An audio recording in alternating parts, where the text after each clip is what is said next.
Betrayal almost never begins with the dramatic scene people imagine, because before the argument, before the exposure, before the cold message, and before the relationship finally breaks, there is usually a slow change in behavior that most people ignore because they are still emotionally attached to who the person used to be.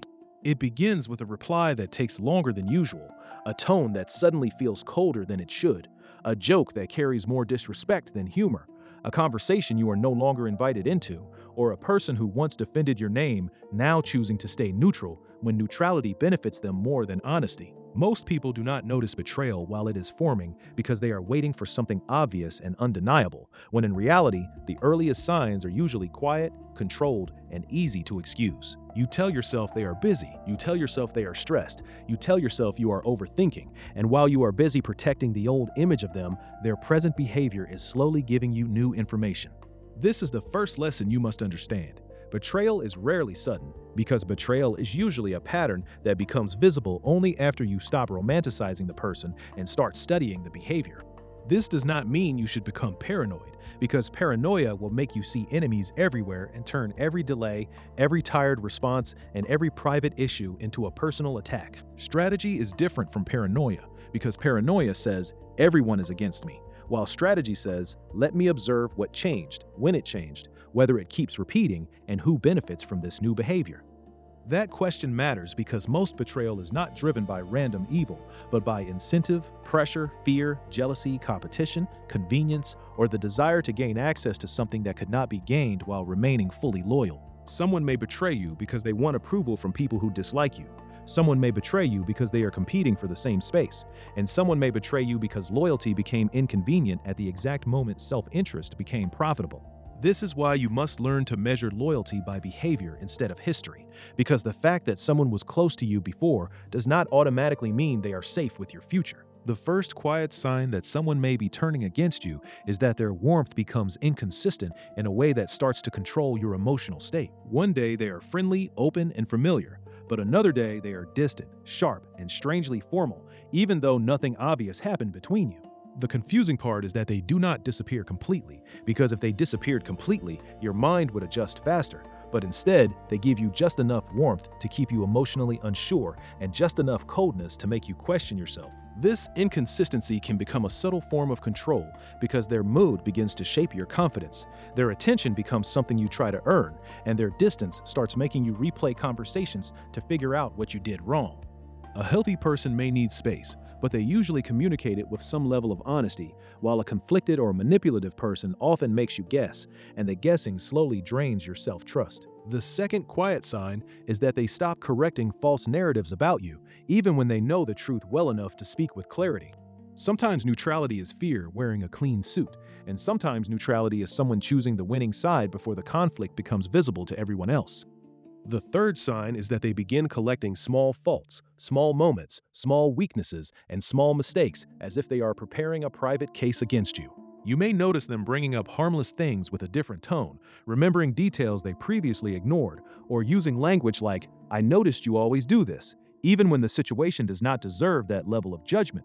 They may also use vague pressure phrases such as, people have been saying, or everyone is starting to notice, because vague crowds are useful when someone wants to make you feel outnumbered without giving you anything specific enough to address. When someone says, people have been saying, the strategic response is not panic, because panic gives the accusation more power than it deserves. The strategic response is calm precision, and the phrase you use is, who specifically said that, and what exactly was said. Then you allow silence to do its work, because if the concern is real, details will usually appear. But if the person is using fog as a weapon, they will often become vague, defensive, or uncomfortable. Truth usually has structure, while manipulation often hides behind atmosphere. The fourth sign is that they reduce your access before they reduce their smile, and this is one of the clearest signs that the relationship may have already changed under the surface. They may still greet you politely, laugh at the right moments, and act normal in public, yet privately the flow of information begins to shift. You are no longer told important updates. You are no longer included in conversations you used to be part of. Plans happen around you instead of with you, and decisions begin moving through channels that quietly exclude you. This matters because access is one of the truest measurements of trust, and when people are preparing to compete with you, detach from you, or move against you, They often reduce access before they reduce contact. They do not always want conflict because conflict would alert you too early, so they keep the surface friendly while quietly changing the structure underneath. This is why you must watch systems instead of smiles, because a smile can be habit, politeness, image management, or emotional camouflage, while access reveals what people actually trust you with. The fifth sign is that their jokes begin carrying hidden disrespect, and this sign is especially important because many people use humor as a testing ground before they become openly hostile. A person who is turning against you may not attack you directly in the beginning because direct disrespect would make their intention too visible, so they hide the attack inside sarcasm, teasing, public embarrassment, or small comments that seem innocent until you notice the pattern. They may make a remark about your intelligence, your appearance, your work, your choices, your confidence, or your boundaries, and then they watch carefully to see how you respond. If you laugh it off to keep the peace, they learn that your peace can be used to protect their disrespect. But if you become visibly angry, they gain the chance to call you sensitive, dramatic, insecure, or unable to take a joke. That is why the strongest response is neither laughter nor anger, because both can be used against you when the other person is operating with hidden disrespect. The strongest response is calm accountability, and the phrase is simple.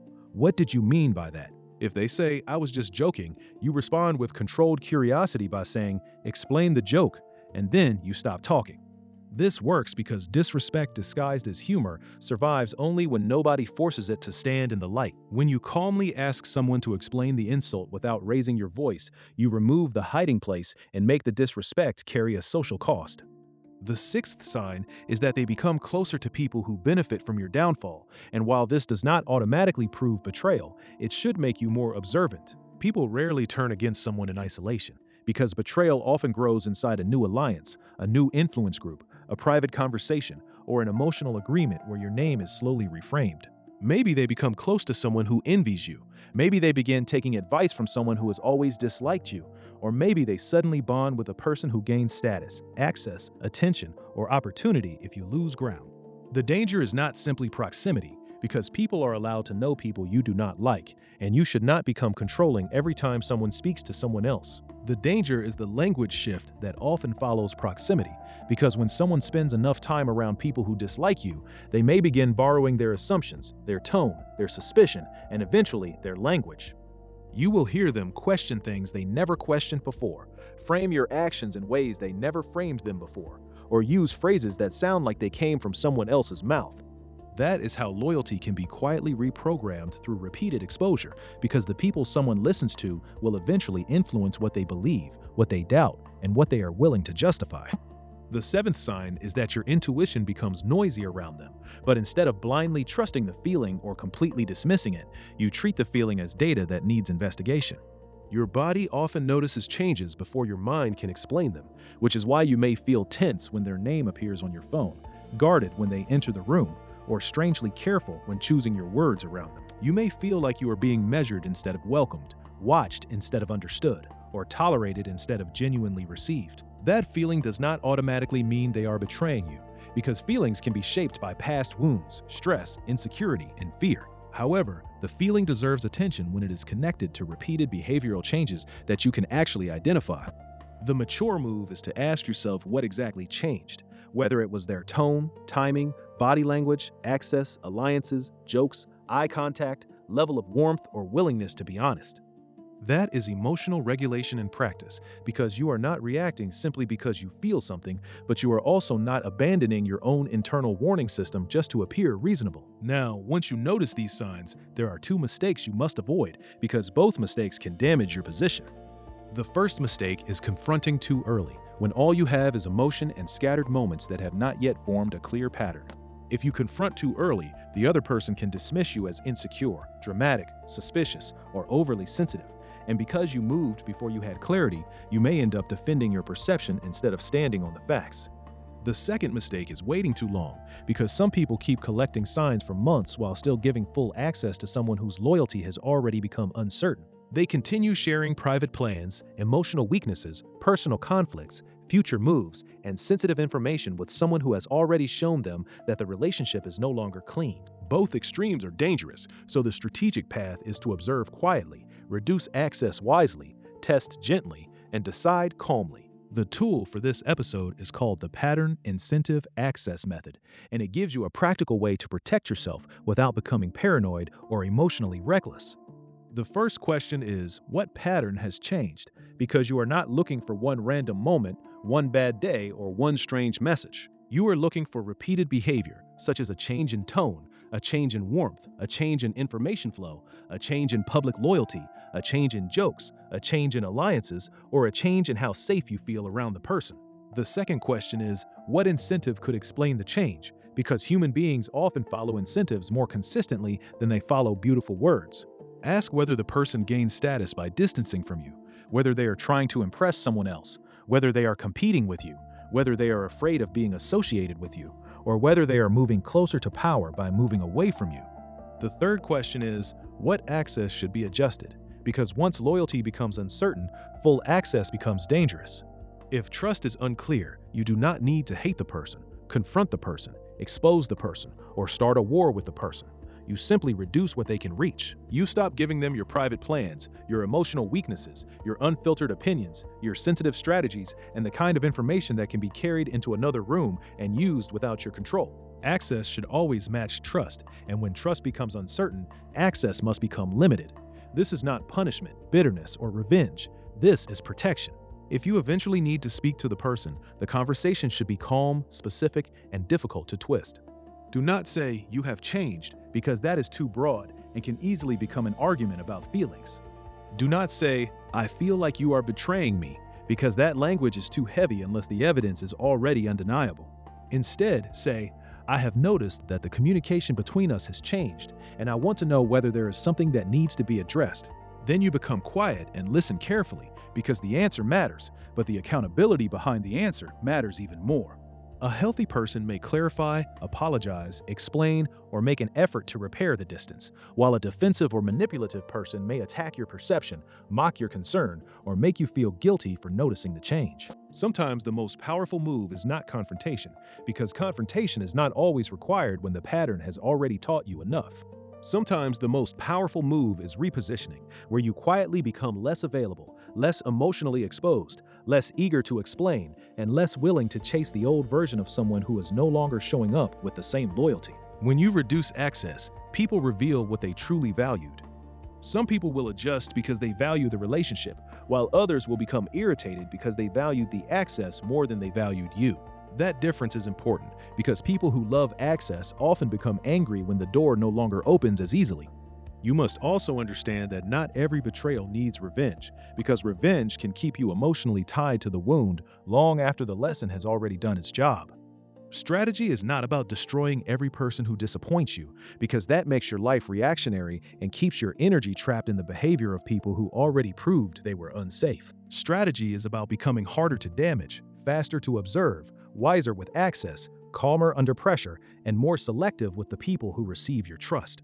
This is the real meaning of psychological sovereignty. It means you stop confusing history with loyalty. You stop confusing smiles with safety. You stop confusing silence with innocence. And you stop giving permanent access to people whose present behavior no longer matches their past role. For the next 7 days, observe the people around you without accusing anyone, without gossiping, without exploding, and without trying to force instant emotional answers.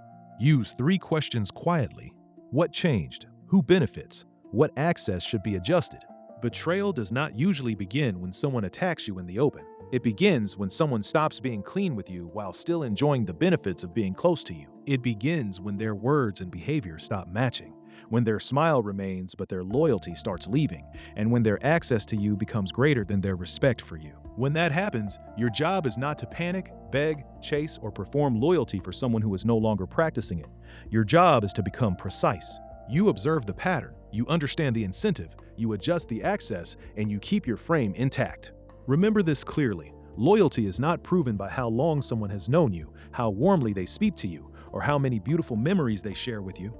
Loyalty is proven by what someone does with access to you when betraying you would benefit them. That is the real test. When they could gain by damaging you, when they could rise by lowering you, when they could be accepted by people who dislike you, and when they could protect themselves by sacrificing you, what do? The answer will tell you more than their words ever could.